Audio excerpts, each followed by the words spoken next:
Welcome to Rise and Shine, your daily business tech boost with me, Charly Leetham. If you're a small business owner looking to simplify technology and get real, actionable advice from someone with 35 years of IT experience, you're in the right place. Every episode, I'll dive into tools and systems like email, CRM, marketing and tracking, and I'll break them down into bite-sized tips you can use straight away. Your time is valuable, so let's get straight to the point. It's time to work smarter, not harder.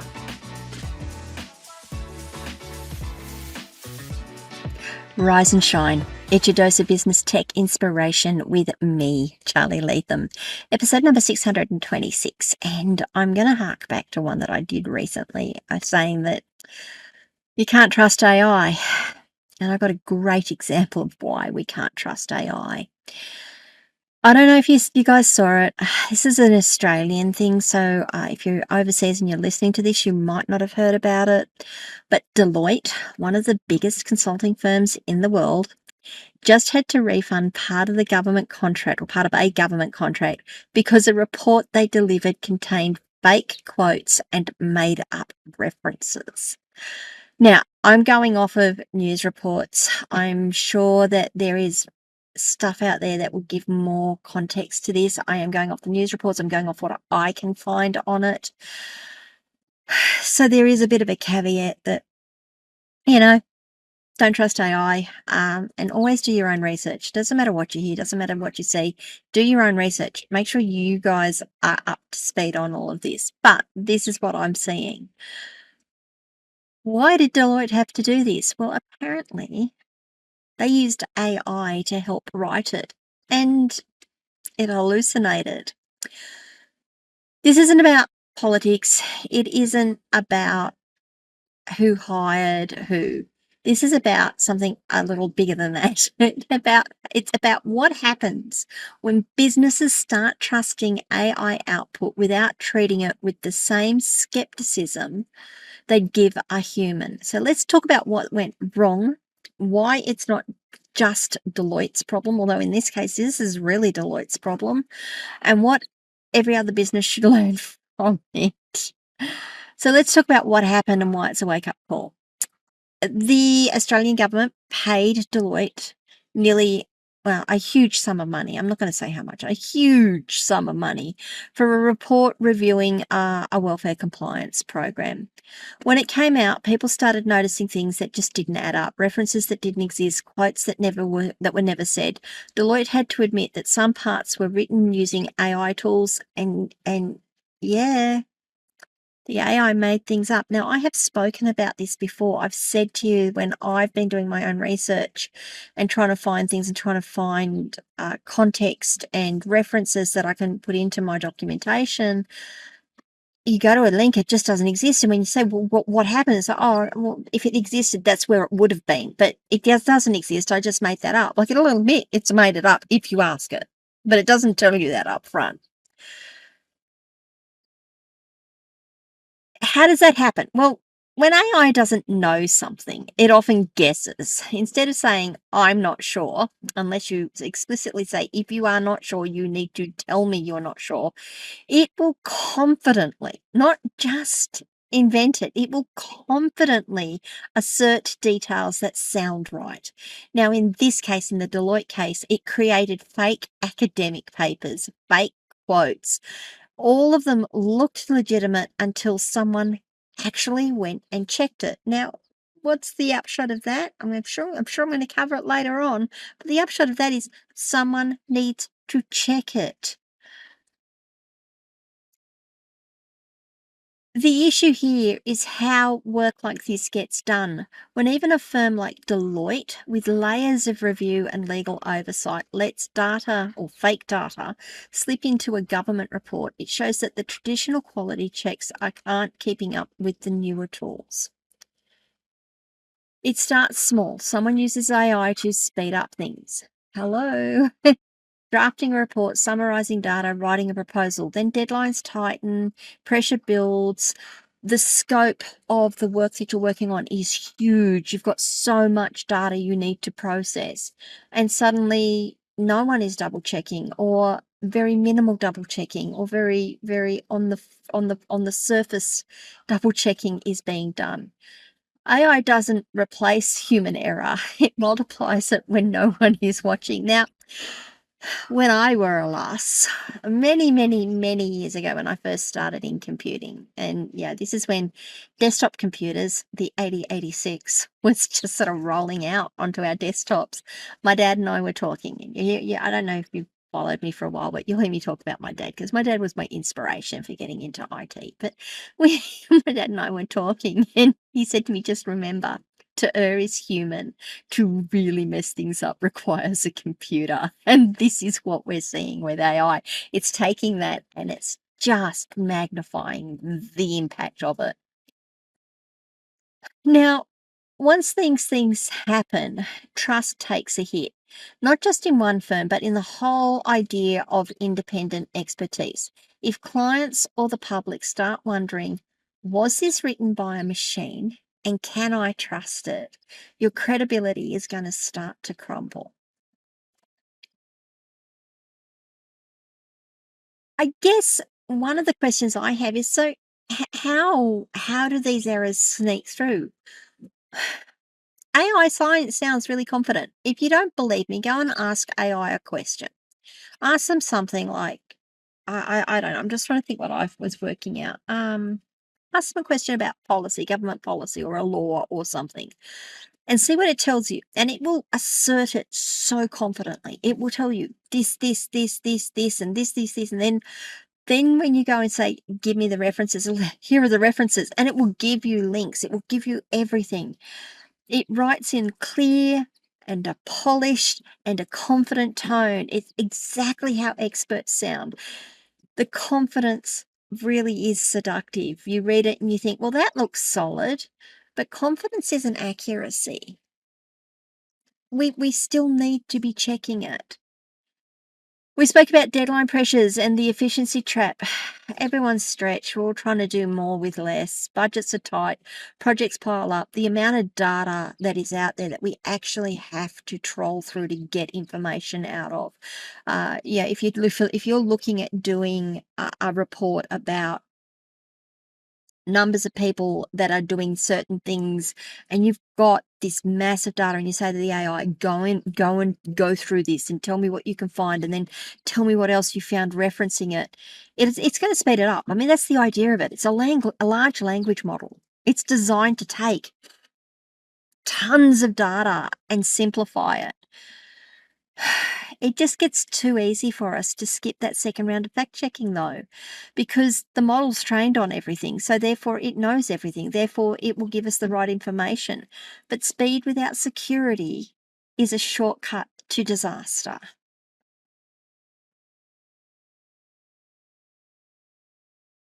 Now, when an AI creates fake but plausible material, it's really hard to catch. It doesn't look wrong, it just looks done. If you are a skimmer, if you're a reviewer and you're saying, I've got to review this and make sure it's ready to go so that we can get it out the door and meet the deadline we have, and you look and you think, oh, those references look right, the URLs look right, the article names look right, you're not. I was going to say you're not going to check it. Most of us wouldn't. Most of us would look at it and go, yeah, that's right.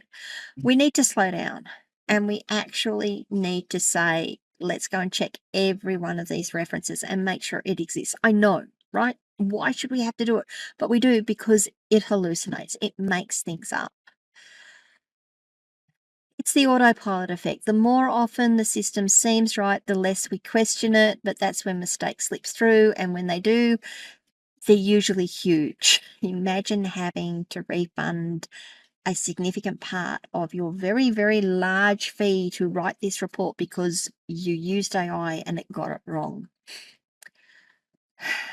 I think the biggest issue is that people have, not people, we misunderstand what AI's job is. AI's job is to assist. It's not to decide. It is to give us information and to consolidate information so that we can make judgment calls. We can make decisions.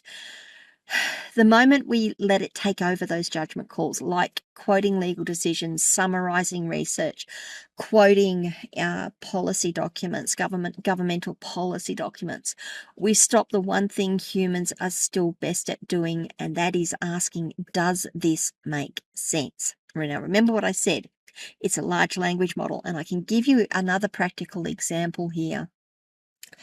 I feel that AI is actually getting dumber. Now, that's a huge statement.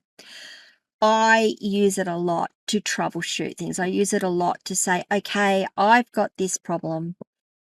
Give me everything that you can find on it. And I get these things back, and it repeats itself and it repeats itself and it repeats itself. And I look at it and think, that's not right. That's not what that error message is telling me. That's not the context in which I am seeing this error. And when I start digging down, I'm finding it's because it's using 2 or 3 sources. And in those 2 or 3 sources, you have the same voices.